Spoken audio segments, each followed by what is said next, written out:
শুরুতেই নজরে সাঁতরাগাছি, কারণ সাঁতরাগাছিতে জালে 4 রোহিঙ্গা, রেল পুলিশের জালে 4 রোহিঙ্গা। সাঁতরাগাছি স্টেশন থেকে পাকড়াও করা হয়েছে এই 4 জনকে। 1 বছর আগে ভারতে অনুপ্রবেশ, রিফিউজি ক্যাম্প থেকে পালিয়ে ভারতে আসে এরা। আর কি জানা যাচ্ছে কথা বলবো দেবাশিস আমার সহকর্মীর সঙ্গে। দেবাশিস, কোন রকম কাগজপত্র ছাড়াই এরা চোরা পথে ভারতে ঢুকেছিল, তারপরে কোথায় কোথায় ছিল আর কি তথ্য জানা যাচ্ছে? দেখো, এখনো পর্যন্ত রেল পুলিশের জিজ্ঞাসাবাদে এই 4 রোহিঙ্গা তারা স্বীকার করেছে যে তারা কিন্তু যে রোহিঙ্গা রিফিউজি ক্যাম্প বাংলাদেশে ছিল সেখান থেকে কোন রকমে পালিয়ে চোরা পথে ভারতে ঢোকে এবং তারপর তাদেরকে নিয়ে যাওয়া হয়েছিল হায়দ্রাবাদে।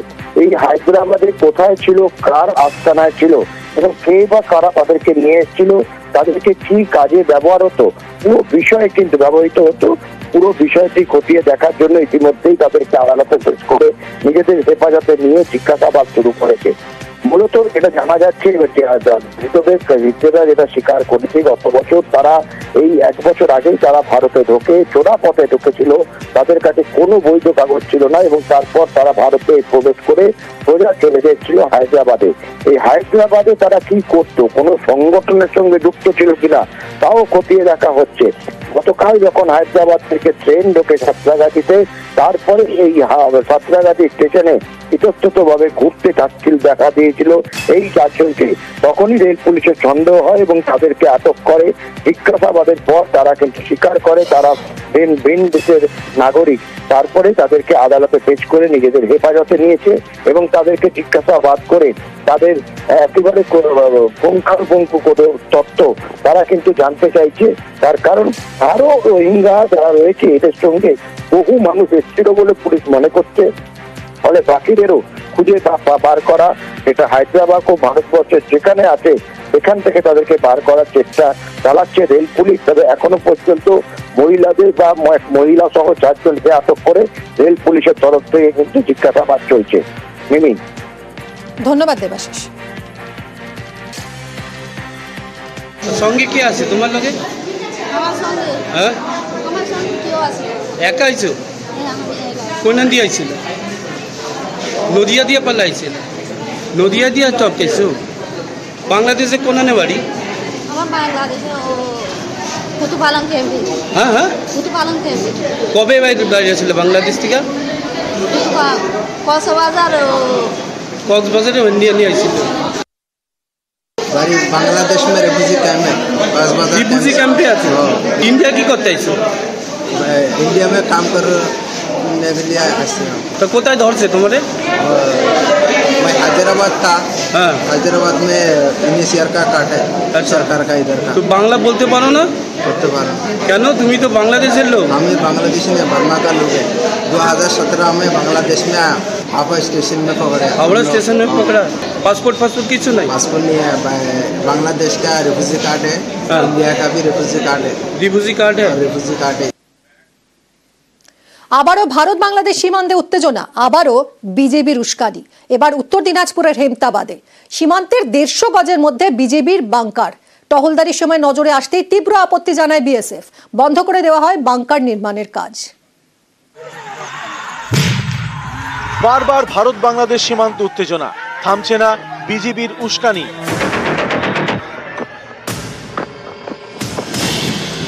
কখনো কোচবিহারে, কখনো মালদায়, এবার উত্তর দিনাজপুর। সীমান্তের 150 গজের মধ্যে বাংকার তৈরির ছক বিজেপির, সেই কাজ বন্ধ করে দিল বিএসএফ।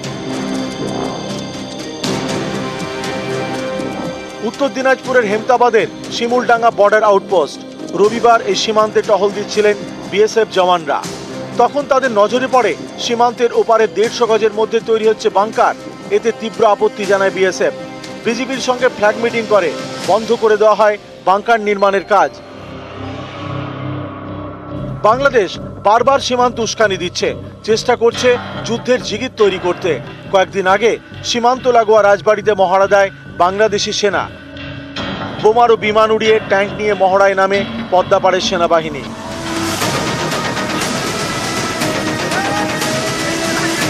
সম্প্রতি মালদার সুখদেবপুরে উত্তেজনা তৈরি হয়। সীমান্তে মুখোমুখি হয় বিএসএফ বিজিবি। ভারতীয়দের লক্ষ্য করে পাথর ছোড়ে বাংলাদেশিরা। বাংলাদেশিদের শায়েস্তা করতে টিয়ার গ্যাসের সেল ফাটায় বিএসএফ। কোচবিহারের মেখলিগঞ্জ, সম্প্রতি এখানকার সীমান্ত এলাকায় বেড়া দেন স্থানীয়রা, বাধা দেয় বিজেপি, কিন্তু তাতে গ্রামবাসীরা দমেননি।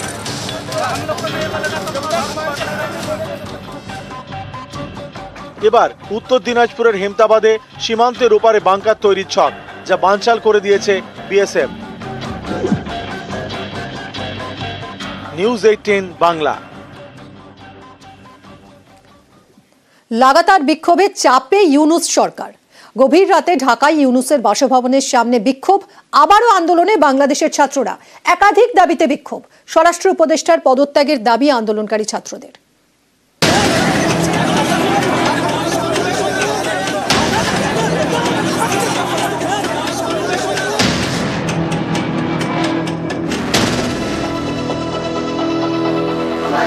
কয়েকদিন ধরেই ফের উত্তপ্ত ঢাকা। আবারও আন্দোলনে ছাত্ররা।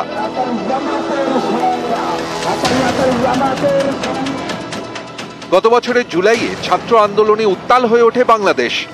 অগাস্টে দেশ ছাড়েন শেখ হাসিনা। তারপর থেকে বাংলাদেশে তদারকি সরকার, নেতৃত্বে মোহাম্মদ ইউনূস। এবার সেই ইউনূস সরকারের বিরুদ্ধেই ঢাকার রাজপথে ছাত্ররা।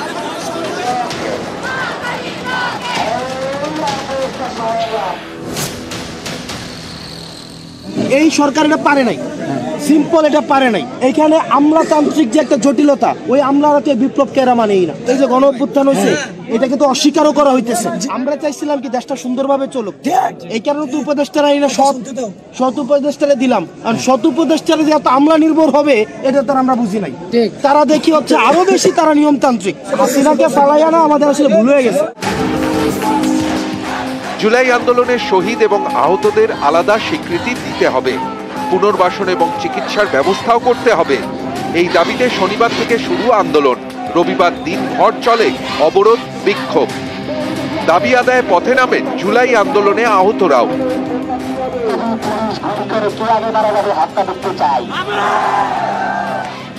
রবিবার রাতে মোহাম্মদ ইউনূসের বাসভবন যমুনার দিকে রওনা দেন বিক্ষোভকারী ছাত্ররা। শাহবাগ এলাকায় তাদের বাধা দেয় পুলিশ, কিন্তু রুখতে পারেনি।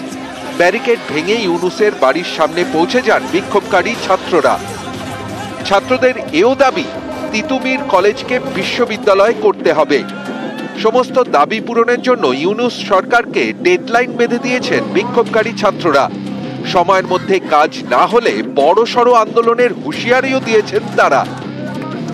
20 ফেব্রুয়ারির মধ্যে তারা যদি রূপরেখা না দেয়, 21 ফেব্রুয়ারি শত শত শহীদ পরিবার এবং আহতদেরকে সাথে নিয়ে ইন্টারিম, সুশীল, আর্মি, নেভি এই আওয়ামী সরকারের বিরুদ্ধে আমরা সর্বাত্মক আন্দোলনের ঘোষণা করব। আমাদেরকে সচিবালয়ে নিয়ে যান, চুরি স্বরাষ্ট্র উপদেষ্টার কাছে পৌঁছে দেন, আর নইলে আমাদেরকে এখন পিটান। এই সুশীল জাউরমির অংশ হিসেবে তাদের জন্য এবার নিছি লাল চুরি। কথা না শুনলে লইয়ে যাবো লাল শাড়ি। কারণ দুইটা, দূর থেকে লাল কালার বেশি দেখা যায়। স্বরাষ্ট্র উপদেষ্টা তো বৃদ্ধ মানুষ, দূর থেকে অন্য কালার দেখবে না। লাল চুরি দেখে যদি তার মধ্যে একটু ভিতরে থাকে, শত শত শহীদের রক্ত লাল, সেই লাল রক্তে রঞ্জিত। যেহেতু পতাকায় ওনাদের হয় না, সেই লাল রক্তে রঞ্জিত চুরিতে যদি ওনাদের হয়, তাই ওনাদের জন্য চুরি নিয়ে এসেছি। লাগাতার বিক্ষোভে বেজায় চাপে ইউনূস সরকার। ক্ষোভ সামাল দেওয়া দূরের কথা, সরকার চালানোই এখন মোহাম্মদ ইউনূসের কাছে বড় চ্যালেঞ্জ। এমনই মনে করছে আন্তর্জাতিক সংস্থা ইন্টারন্যাশনাল ক্রাইসিস গ্রুপ বা আইসিজি। তাদের মতে গণতান্ত্রিক উত্তরণে এখন উভয় সংকটে বাংলাদেশ। বাংলাদেশের তদারকি সরকারের মধুচন্দ্রিমা এখন পুরোপুরি শেষ।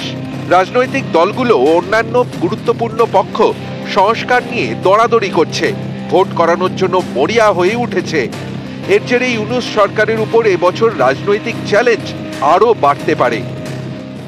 যদি নির্বাচন প্রক্রিয়া দেরি হয়, যদি সংস্কার আলাপ আলোচনা দীর্ঘায়িত হয়, তাহলে সেই স্বৈরাচার সুযোগ পেয়ে যাবে আবার দেশের মানুষের কাঁধে চেপে বসার। নিউজ 18 বাংলা। পাকিস্তানের সঙ্গে বাংলাদেশের এখন মাখো মাখো সম্পর্ক। এবার খালেদা জিয়াকে চিঠি পাকিস্তানের প্রধানমন্ত্রীর। চিঠিতে খালেদার দ্রুত আরোগ্য কামনা করেছেন শেহবাজ শরীফ। এর আগে গত ডিসেম্বরে মিশরে মুখোমুখি হন শরীফ ইউনুস।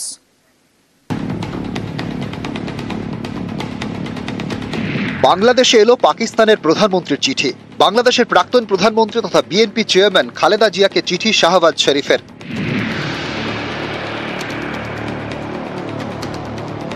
গত 31শে জানুয়ারি খালেদার উদ্দেশ্যে চিঠি লেখেন শাহবাজ শরীফ। রবিবার বিকেলে বিএনপি অফিসে পৌঁছয় সেই চিঠি। পাক প্রধানমন্ত্রী চিঠিতে লেখেন, আপনার স্বাস্থ্য সম্পর্কে আমি উদ্বিগ্ন। আপনার সুস্বাস্থ্য এবং আরোগ্য কামনা করি। বাংলাদেশের রাজনীতিতে আপনি উল্লেখযোগ্য ব্যক্তিত্ব। জনসেবায় আপনার কাজ অনেকেরই অনুপ্রেরণা। এর আগে গত ডিসেম্বরে মিশরে মোহাম্মদ ইউনুসের সঙ্গে বৈঠক করেন শাহবাজ শরীফ। এর আগে আমেরিকাতেও বৈঠক করেন শরীফ ইউনুস। সেটা গত সেপ্টেম্বরে, বাংলাদেশে হাসিনা সরকার পতনের 1 মাস পর। গত অগাস্টে দেশ ছাড়েন শেখ হাসিনা। তারপর থেকেই বাংলাদেশে ভারত বিদ্বেষ এবং পাকিস্তান প্রেম। যে পাকিস্তান একসময় ছিল শত্রু, যাদের সঙ্গে লড়াই করে বাংলাদেশের জন্ম, সেই পাকিস্তানের প্রতি এখন যেন দরদ উতলে উঠছে। বাংলাদেশের এখন পরম বন্ধু পাকিস্তান। পাকিস্তানিদের জন্য ভিসা প্রক্রিয়া সহজ করেছে ঢাকা। শুধু তাই নয়, দুদেশের মধ্যে বাণিজ্য বাড়াতে পাকিস্তান যাতায়াতের জন্য বিমানের সংখ্যাও বাড়াচ্ছে তারা। গত মাসে পাকিস্তানের রাওয়ালপিন্ডিতে পাকিস্তানের সেনাপ্রধান আসিম মুনিরের সঙ্গে বৈঠক করেন বাংলাদেশের সেনাপ্রধান কামরুল হাসান। এসবই স্পষ্ট, ইতিহাস ভুলে বাংলাদেশের এখন বড় ভরসা পাকিস্তান। নিউজ 18 বাংলা।